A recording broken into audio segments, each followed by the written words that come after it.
Check us out on the Mobi site, taradio.mobi. You are zoned in. My name is Unathi. Thank you so much for tuning in and choosing us over the rest. So, I've apologized earlier on in advance profusely for not having the triple treat today, but I do have someone better. He's all the way from Nigeria. His name is Davido. He is a superstar without a doubt. He's a singer. He's a songwriter. He is a brilliant performer. Yes, he serenades your lady when you listen to his song. Like, you can't help but just enjoy his song, but also be envious. What's up, Davido? What's up, brother? I'm good, man. We good. What's up? I'm great. Yeah, I love your horsey voice. Can you borrow it from me? I need that. Nah, voice. I need it. It's working for me. Nah, come on. I also want to be like you. I also want to be like a superstar just like you. So why are you here in South Africa? A couple things. I performed at the Big Brother in one of the last shows. You know, there's a Big Brother Nigeria going on. Sure. Performed at the show. Also, I came in for 3 shows as well. 4 shows. 3 in Joburg. Yeah. And 1 in Cape Town. All right. So you know the new single going crazy. So. Which is If, right? Yeah, so I had to come touch base. Yeah, we'll dissect that. So then I need to ask you a very important question, right? You get a lot of people that are artists and, you know, they travel this path of music, but then it's been traveled by many. So I'm going to ask you, between your mother and father, who is responsible for giving us a Davido? So who did you get the musical side from?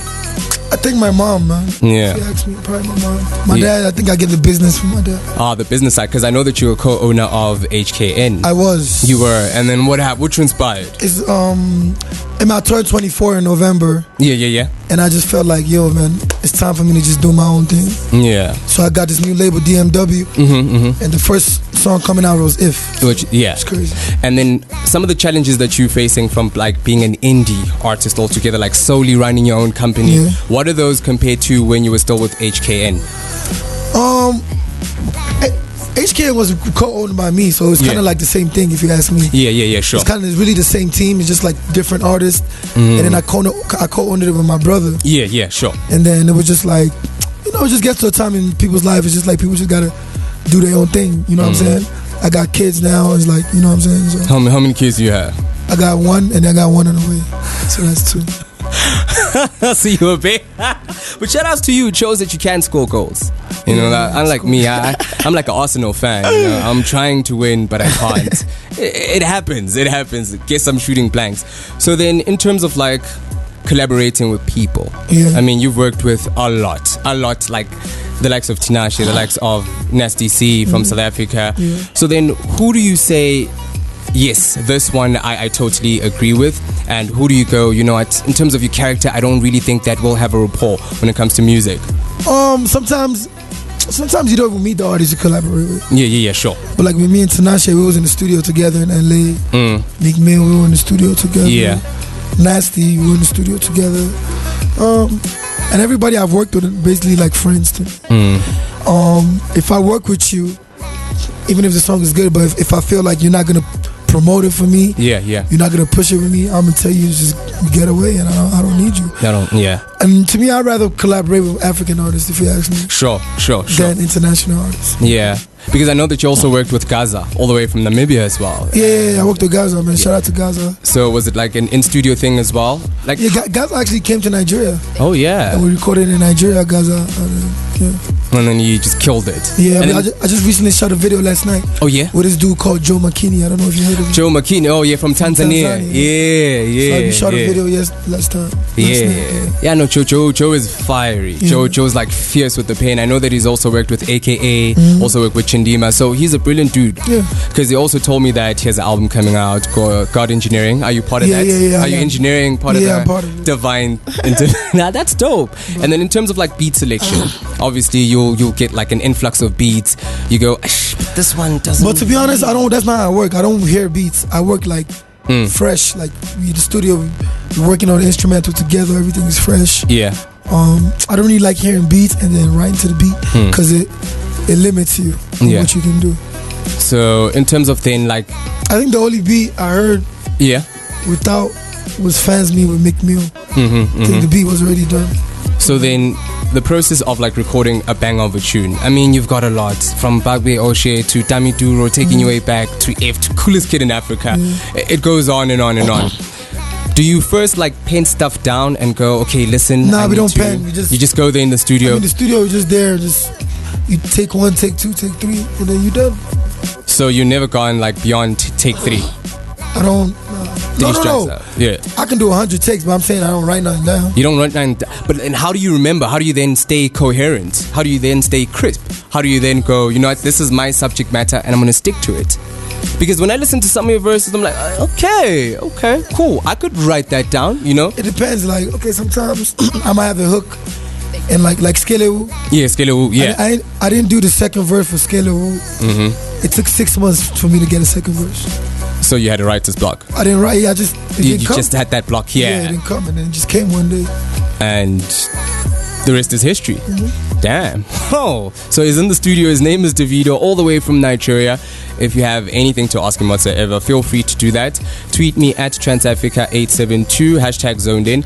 Don't forget to CC at Unathi Mgadi 01, not forgetting at ZonedIn 01. +27 7925 44329. Like I said, he is here in the building. And just to show you one better, he's so legendary. It's cheesy. Magic fingers. You know what? I'll do one better because this guy is just so legendary. I'm not saying that he's now auditioning to actually become a radio jock, but I'd rather hear him back announce the song.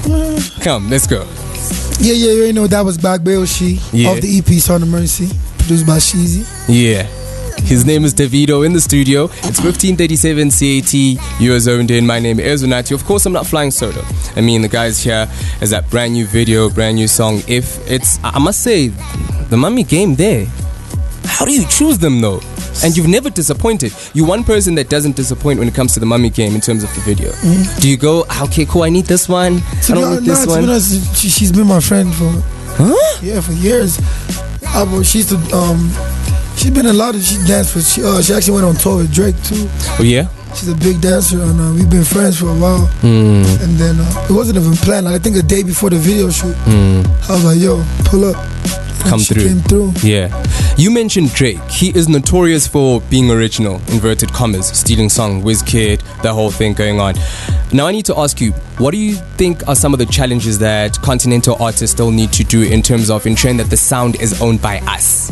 For me it's different because I lived over there. Yeah. So I know how Americans can be. Even being in college, I know how they can be. You just got to be careful at the end of the day because you don't want it to benefit them, and at the end of the day, they're on to the next person, and then they don't care who you are. Or the most important thing is you got to keep your culture happy.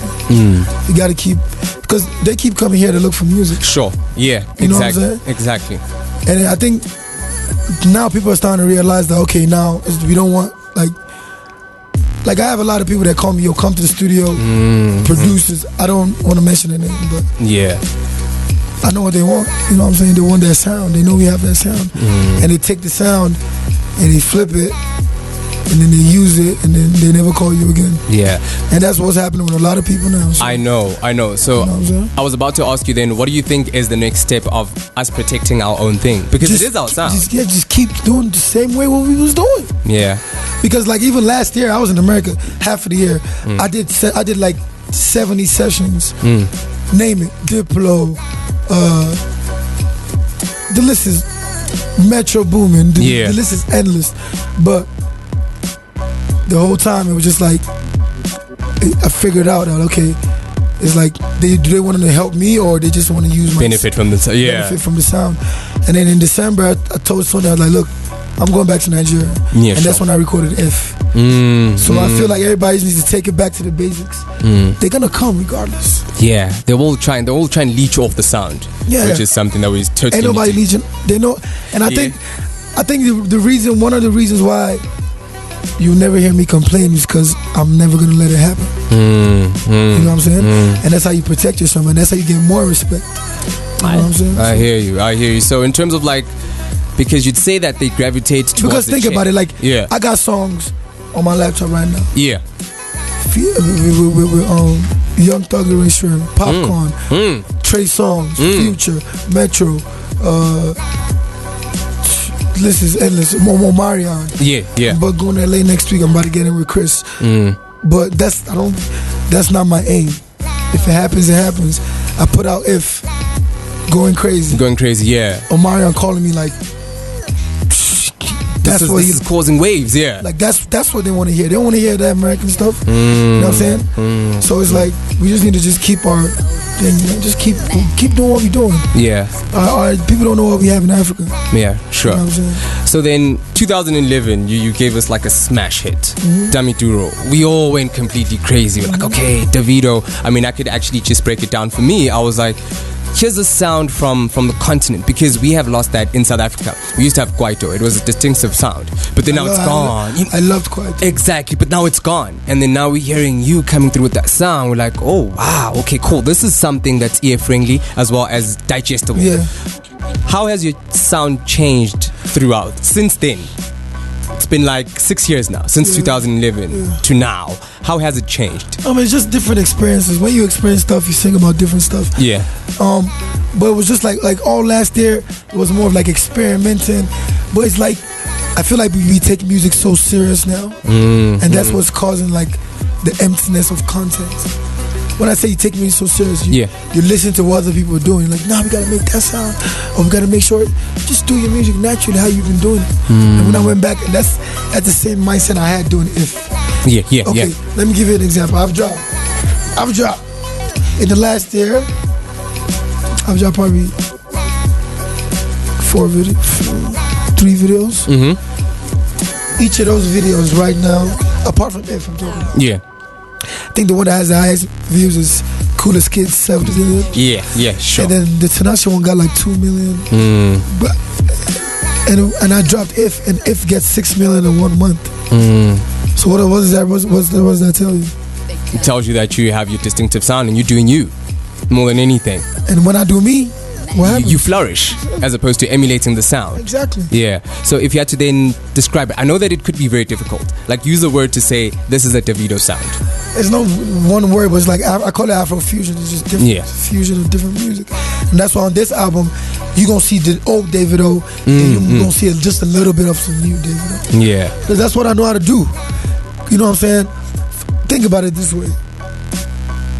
When I show these people my shows, like when I'm in America, I remember showing Thug my shows, like 3 stadium shows. He was like, man, he wants to do something like that. Like have 60,000 people in the crowd, singing your name.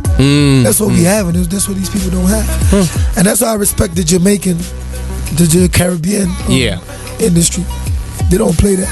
They don't. They don't come for their sound. Yeah, they will tell you off. You know what I'm saying? How you gonna be happy when somebody takes your sound? Yeah, you can't digest it. You can't like let them take the sound. And it's crazy. Like, okay, they take the sound, and the real people that are meant to get credits don't get the credit. They don't. Which you know is what I'm saying? Yeah, which is crap. It's crap because at the end of the day, they're gonna use the song. They're gonna sell the song. When the song drops down from the charts, they're on to the next African they can find, or the next Jamaican. Yeah, that's actually true. His name is Davido, all the way from Nigeria. He's here in the building. He's a singer, he's a songwriter, he's a brilliant performer. He's like that dude. He's that dude that speaks it. You know, he's very cutthroat as well, as you could hear. So he calls himself the coolest kid in Africa. That title though, didn't you have people coming for you? Who? I'm just saying, because I'm thinking I'm an artist. He's calling himself the coolest kid in Africa. I'm also cool. What makes you?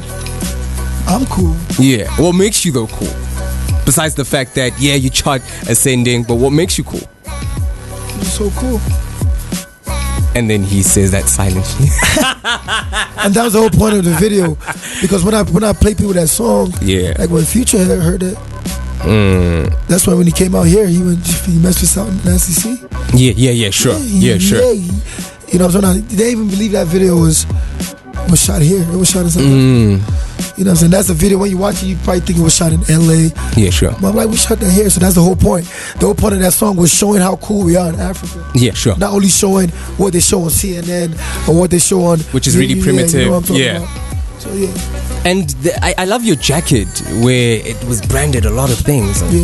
Where do I get that? I need that jacket. So I just saw it in the store. I saw Nike, Adidas, Puma. I was like, man, I'm gonna break the rules. But then, in terms of like endorsement, because you're not just an artist, you're a brand as well. You know what I mean? Some of the people that you endorse, didn't you rub them up the wrong way? Didn't they go, you know what, I'm pissed off? I think Puma was kind of pissed off. Yeah, but then did you guys reconcile? I'm not a slave to any brand.